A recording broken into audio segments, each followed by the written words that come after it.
Bonjour à tous, soyez les bienvenus sur Info TV pour cette rétrospective de l'année 2019 que nous venons de quitter. Permettez-moi au nom de toute la rédaction de vous souhaiter une merveilleuse année 2020. Nous commençons avec le mois de janvier et nous allons terminer au mois de décembre 2019.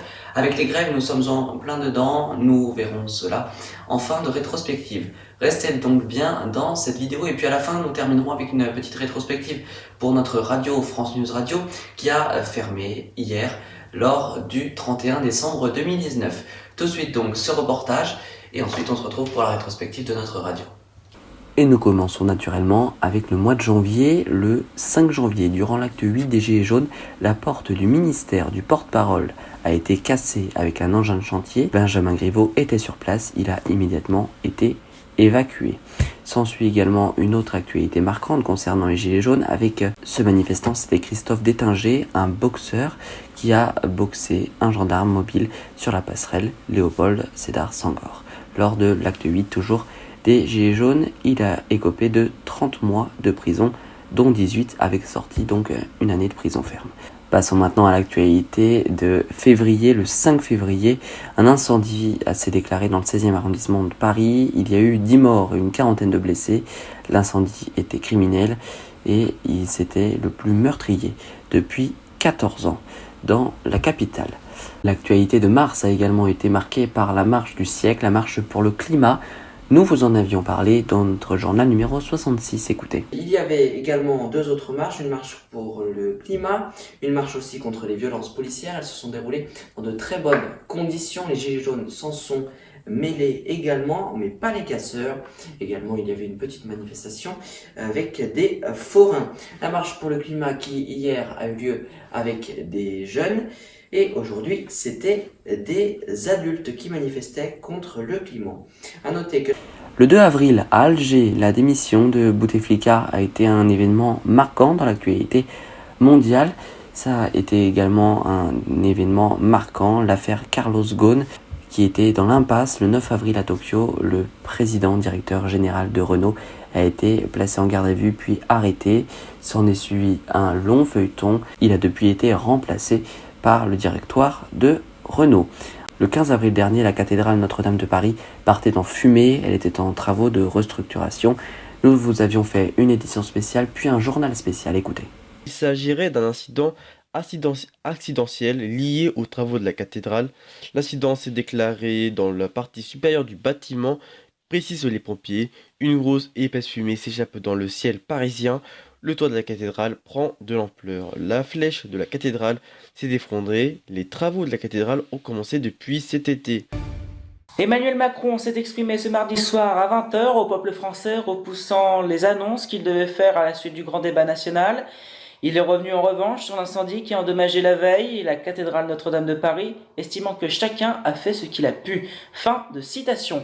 De plus, le chef de l'État a déclaré vouloir que le monument soit reconstruit d'ici 5 ans. L'actualité a également été marquée par une personne jeune, très engagée pour l'écologie, Greta Thunberg. Le 16 avril dernier, au Parlement de Strasbourg, une comparaison maladroite entre l'incendie de Notre-Dame et le réchauffement climatique a très ému la militante qui était en train de pleurer. Au mois de mai, il y a eu également les élections européennes, toujours en matière de politique. Nous vous avions fait une édition spéciale, écoutez. Il est temps maintenant de vous dévoiler les résultats de cette élection européenne. Reportage et infographie signé Léandre Patron. Et d'après des estimations, et là pour BFM TV à 20h, le Rassemblement National est premier avec 24,2%, suivi de La République En Marche, le parti d'Emmanuel Macron, et le Modem, 22,4%. Et ensuite, en troisième position et en très large tête par rapport aux autres partis, il y a le parti Europe Écologie Les Verts. C'est vraiment une très grande surprise pour Yannick Jadot, 12,7%. Nous avons ensuite LR. Ce mois de mai a été très politique, avec également l'ouverture du procès Balkany. S'en est suivi un très long feuilleton que nous vous avons résumé ce samedi dans un infomag spécial. On continue ce tour de l'actualité avec le mois de juin. Le 9 juin dernier, 12 trophées pour Rafael Nadal à Roland-Garros en tennis. On a également eu durant ce mois estival du foot avec les Américaines qui sont devenues championnes du monde de football. C'était le 7 juillet dernier au Groupama Stadium de Lyon. La Coupe du monde féminine de football, c'était bien évidemment sur toutes nos plateformes. Durant cet événement, regardez notre édition spéciale. C'était donc le match à suivre, le 52e de cette Coupe du monde féminine de football. C'est donc les États-Unis qui ont remporté ce match. Tout de suite, on va analyser le match. La première mi-temps a été calme, il n'y a pas eu de but. Il faut attendre la 61e pour que Megan Rapinoe marque un but sur penalty. Il a été décidé par la VAR. Et puis à la 69e, c'est Lavelle qui marque le deuxième but et qui confirme le passage pour les championnes du monde. C'est donc les USA qui confirment leur titre, elles étaient déjà les tenantes du titre. L'affaire politique estivale, c'est la démission de François de Rugy. L'année dernière, il y avait eu l'affaire Benalla. Cette année, c'était l'affaire François de Rugy qui aurait mené une vie somptueuse avec des dîners fastueux, avec du homard ou encore des vins de grands crus payés avec de l'argent public. Le ministre a été contraint de démissionner quelques jours après les révélations de Mediapart. On commence ce journal avec de la politique et l'affaire François de Rugy. Va-t-il se produire un nouveau feuilleton politique? Il est accusé d'avoir logé dans un logement illégalement, mais également d'avoir réalisé des dîners somptueux avec son épouse, avec de l'argent public. Le ministre se défend et dit avoir toutes les preuves face à, je cite, une machination lancée pour le faire tomber contre lui et sa femme. C'est Mediapart qui a révélé ces informations il y a quelques jours. Du côté du gouvernement, eh bien pas de démission. Il a le soutien du chef de l'État et du Premier ministre. C'est ce qu'il a déclaré hier sur nos confrères de BFM TV lors d'un entretien politique le matin. L'opposition, elle, est pour une démission.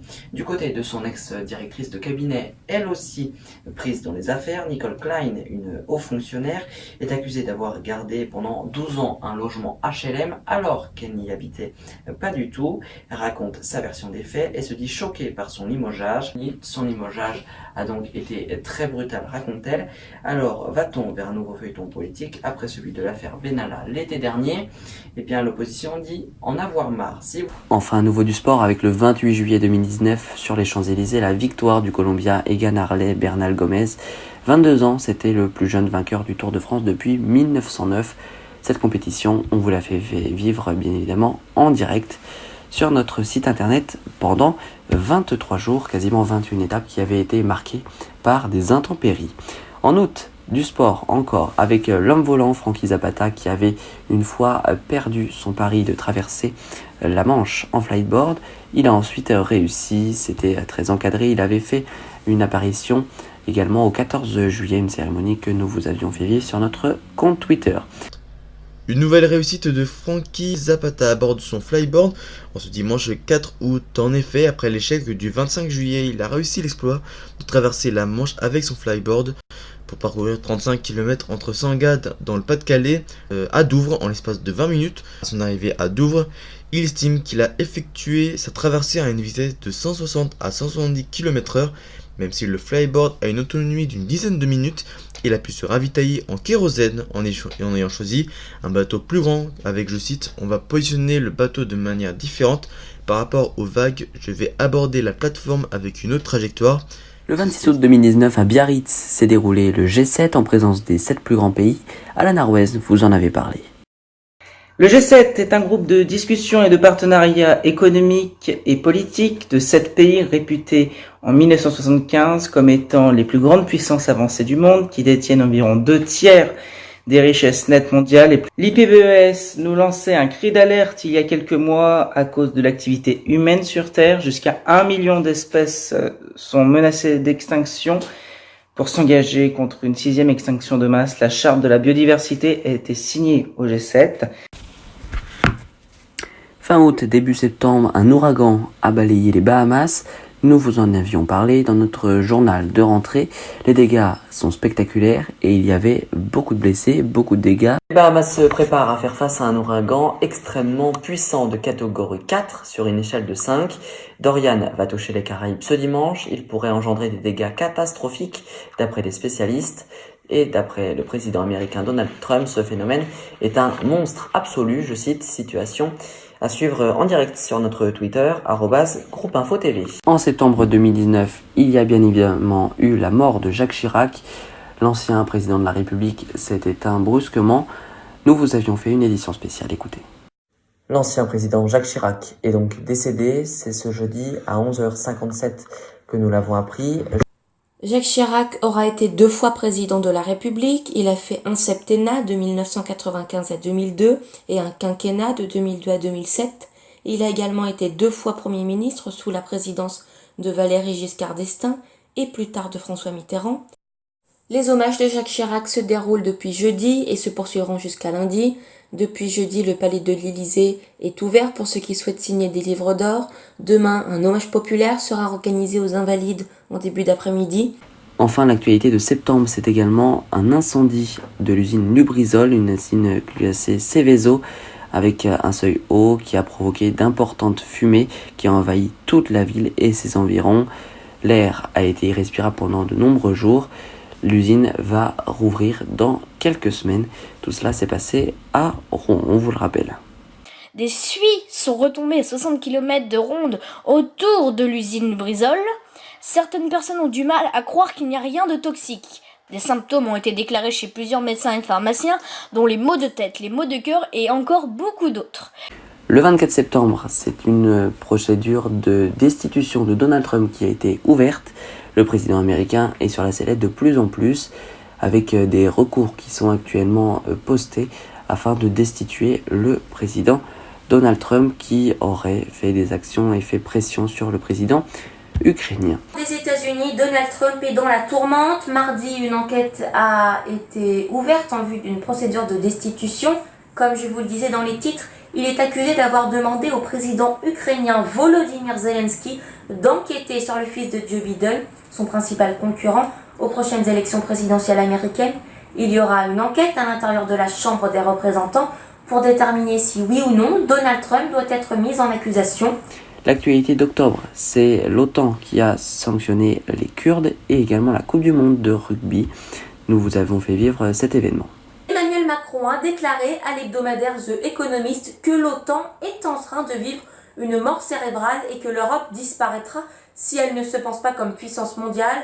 Le président français s'est également alarmé de la fragilité extraordinaire de l'Europe et qui donc disparaîtra si elle ne se pense pas comme puissance mondiale. Le 10 novembre dernier, InfoTV vous avait proposé un journal audio spécial avec Théo Tornet sur le mur de Berlin, alors que ça faisait 30 ans qu'il avait été détruit. Écoutez. C'était il y a 30 ans, jour pour jour, qu'avait lieu la chute du mur de Berlin qui séparait Berlin-Ouest de l'Allemagne de l'Ouest ainsi que Berlin-Est de l'Allemagne de l'Est. Après la Seconde Guerre mondiale de 1939 à 1945, les Français et les Anglais, les Américains ainsi que les Soviets ex-russes sont sortis victorieux de cette bataille. Ils ont pris le contrôle de l'Allemagne avec d'un côté la RFA, la République fédérale d'Allemagne, sur l'Allemagne de l'Ouest avec les Anglais, Français et Américains, et de l'autre côté la RDA, la République démocrate d'Allemagne, avec les Soviétiques. Et puis en décembre 2019, on termine avec une touche d'écologie avec la COP25 qui va se placer sous le signe de l'urgence climatique qui est de plus en plus observée. 196 pays sont alors réunis jusqu'au 13 décembre. Des accords et des traités vont être signés. Terminons sur une touche française avec la grève à partir du 5 décembre en France contre la réforme des retraites.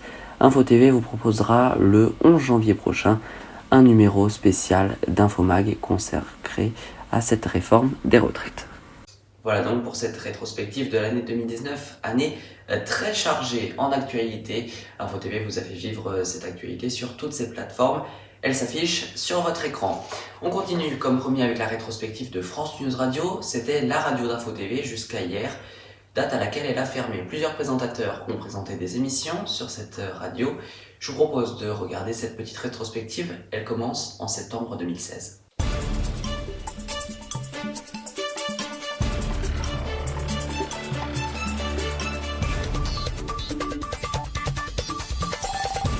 Émission donc un peu spéciale aujourd'hui puisqu'elle ne présente pas l'actualité mais Info TV, une chaîne d'information remise au goût du jour, et moi-même qui aura le plaisir de vous retrouver du lundi au vendredi à 18h45 pour un flash d'information de la journée et le week-end à 11h30 pour un flash d'information de mi-journée.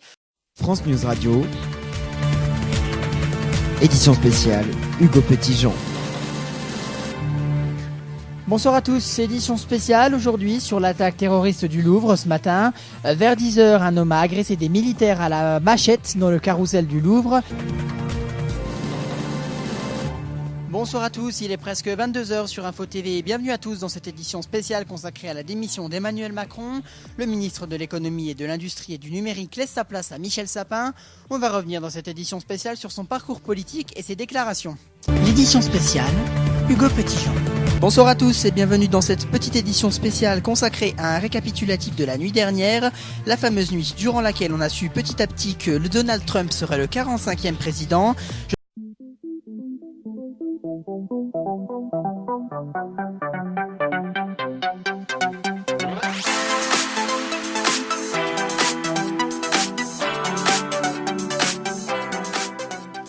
Bonjour à tous et bienvenue dans ce nouveau numéro d'Hebdo Matin en direct. Merci de nous avoir rejoints.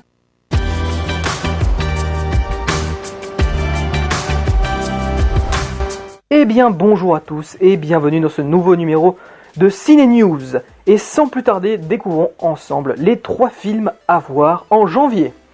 Voilà, c'est la fin de cette rétrospective. Merci de l'avoir suivi.